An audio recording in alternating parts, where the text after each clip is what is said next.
दोस्तों नमस्कार, जय Shri Ram. Welcome back to your own channel investor Shala.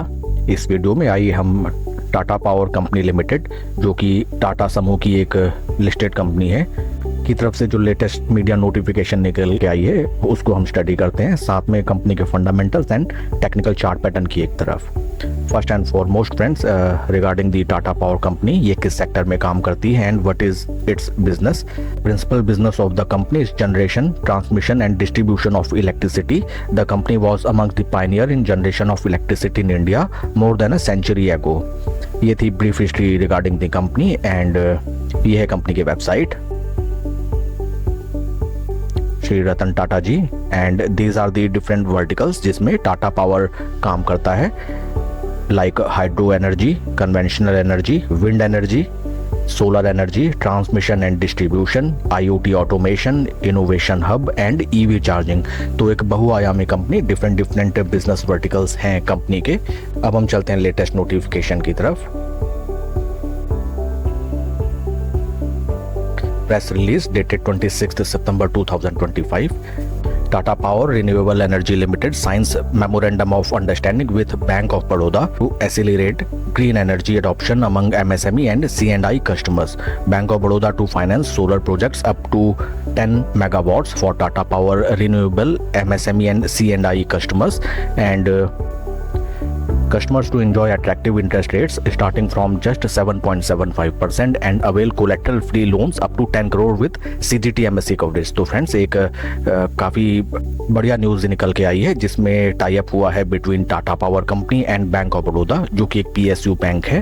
इस MOU के अंतर्गत Bank of Baroda will provide finance to the MSME and C&I customers of Tata power, and बेहद कम रेट ऑफ इंटरेस्ट में ये लोन्स प्रोवाइड किए जाएंगे, जो कि स्टार्ट होंगे from 7.75% and the maximum loan quantum will be 10 crore with CGT MSE coverage. तो एक बढ़िया कोलैबोरेशन हमें निकल के आता है जिसमें फाइनेंशियल नीड्स पूरी होंगी टाटा पावर के MSME एंड C&I कस्टमर्स की, और साथ ही साथ इसका impact not only Tata power but bank of Baroda को भी देखने के लिए मिलेगा।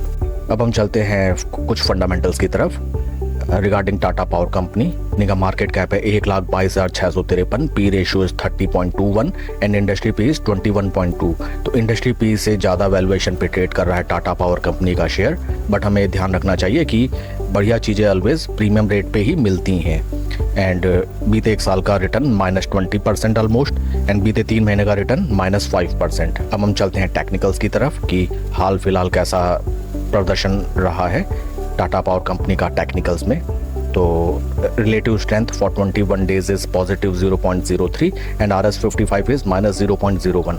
Friends, RS55 represents Tata power company के शेयर का performance with relation to Nifty 50 performance. ये देखना आपको बहुत ज़्यादा जरूरी होता है जब भी आप एक स्विंग ट्रेडिंग या लॉन्ग टाइम इन्वेस्टिंग के लिए कोई शेयर देखते हैं उस समय। अब हम चलते हैं चार्ट पैटर्न की तरफ। ये है चार्ट पैटर्न जिसमें देखते ही हम बता सकते हैं फर्स्ट ऑफ ऑल कि स्टॉक अपने 200, 20 एंड 50 तीनों मूविंग एवरेजेस के क्लोज कंसोलिडेशन में ट्रेड करता हुआ नजर आता है, और ऊपर ये इंपॉर्टेंट रेजिस्टेंस लेवल जहाँ पे स्टॉक ऑलरेडी 3 टाइम्स आके अच्छा खासा जहाँ पे रेजिस्टेंस शेयर ने फेस किया। RSI डाइवर्जेंस में हमें कोई डाइवर्जेंस नहीं दिखाई देता है। इसमें फ्रेंड्स एक चीज़ ध्यान देने वाली बात है, देखिए हाल फिलहाल की ये बीते 5-6 दिन की जो गिरावट है, जो कि निकल के लगभग 4-5-6% आती है, इससे हमें हाल फिलहाल घबराना नहीं चाहिए, क्योंकि इस समय स्टॉक मार्केट में लगभग सभी शेयर्स की अच्छी खासी पिटाई हो रही है, या फिर हम कहें एक तरीके की पैनिक सेलिंग हो रही है, जिसमें मोस्टली बड़े इन्वेस्टर्स या दिग्गज जो निवेशक हैं वो एग्जिट नहीं कर रहे हैं शेयर से, बल्कि जो वीक हैंड्स होते हैं वही स्लो एंड स्टडी डर के मारे अपने होल्डिंग के शेयर्स बेच के यहाँ से भाग जाते हैं, या फिर जिसका अच्छा खासा प्रॉफिट होता है वो फॉर अ टाइम बिंग अपना प्रॉफिट बुक करता है। तो इसको हमें बहुत ज़्यादा क्रिटिकल फैक्टर नहीं समझना चाहिए। देखिए कल के ट्रेडिंग सेशन में निफ्टी 50 इंडेक्स की अच्छी खासी पिटाई हुई। USA ने 100% टैरिफ इम्पोज कर दिया है ऑन फार्मा सेक्टर, बट आपको ये चीज़ भूलनी नहीं चाहिए कि आपकी company at least first of all pharma sector की कंपनी नहीं है। जनरल जो मार्केट डिक्लाइन कर रहा है वो ओनली एक पैनिक वाइज है, ऐसा नहीं है कि केवल आपका शेयर गिर रहा है। इस समय सभी स्टॉक गिर रहे हैं अच्छे खासे। फ्रेंड्स, चिंता की बात तब होती है जब क्लास में केवल एक पर्टिकुलर बच्चे की पिटाई हो रही होती है, बट अगर क्लास में सभी बच्चों की पिटाई हो रही है तो उस समय डरना घबराना नहीं बनता है। ये कॉमन लॉजिक को आपको भूलना नहीं चाहिए। और इस चार्ट पैटर्न में हमें दिखाई देता है कि स्टॉक में देखिए अच्छी खासी गिरावट आई, उससे पहले अच्छी खासी रैली भी आई थी, मल्टी बैगर रिटर्न्स यहाँ जनरेट हुए थे। उसके बाद स्टॉक थोड़ा सा टाइम स्पेंड कर रहा है और देखिए यहाँ पे स्लो एंड स्टडी स्टॉक ने अपना एक बेस बनाया, उस बेस को अभी भी स्टॉक ने तोड़ा नहीं है।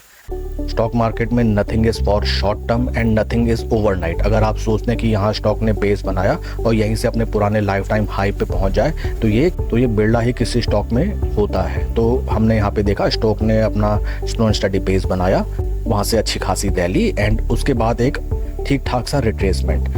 इंपॉर्टेंट लेवल्स हमारे निकल के आते हैं। ये देखिए जो इसका चैनल पैटर्न है ये एक इम्पॉर्टेंट हमें कुछ इस तरीके से दिखाई देता है, support resistance and moving averages के टाइट कंसोलिडेशन में स्टॉक ट्रेड कर रहा है। अगर आपकी शेयर में ऑलरेडी पोजीशन है तो आपको डर के घबरा के अपनी होल्डिंग के share first of all sell नहीं करने हैं। आप ये कर सकते हैं कि जब तक आपको कंफर्मेशन ना मिले आप प्लीज़ एवरेजिंग ना करें, वो भी उस समय जब स्टॉक डाउन जा रहा हो, क्योंकि नीचे जाने की भी कोई लिमिट नहीं होती स्टॉक मार्केट में एंड ऊपर जाने की भी लिमिट नहीं होती। Only we can mitigate our risk. और अगर आपने अपने रिस्क को मैनेज कर दिया तो फिर पैसा बनने से कोई नहीं रोक सकता है। इंपॉर्टेंट ब्रेकआउट लेवल रहेगा इस शेयर का। प्राइस लेवल अगर मैं आपको बताऊं that is around 400 rupees round level basis. अगर यहाँ से स्टॉक 400 रुपये के ऊपर निकलता है तो एक ब्रेकआउट पॉसिबल है। इसमें स्लो एंड स्टडी आप अपनी पोजीशन बनाएं, ऑलरेडी पोजीशन है तो कंफर्मेशन का वेट करें। डर के या पैनिक में अपने होल्डिंग के शेयर ना बेचें। हो सकता है स्टॉक यहाँ से देखिए अपने जो पुराना इसने यहाँ बॉटम लगाया था यहाँ पे कुछ दिन ट्रेड करने लगे एंड पॉजिटिव मूड माहौल मोमेंटम बनते ही स्टॉक वहां से अच्छा खासा retracement they. That is for the video friends. आपके कोई क्वेश्चन या क्वेरी आप कमेंट सेक्शन में पूछें। Please like and subscribe my channel. कोई भी इन्वेस्टमेंट डिसीजन लेने से पहले अपने फाइनेंशियल एडवाइजर से सलाह जरूर लें। Thank you friends.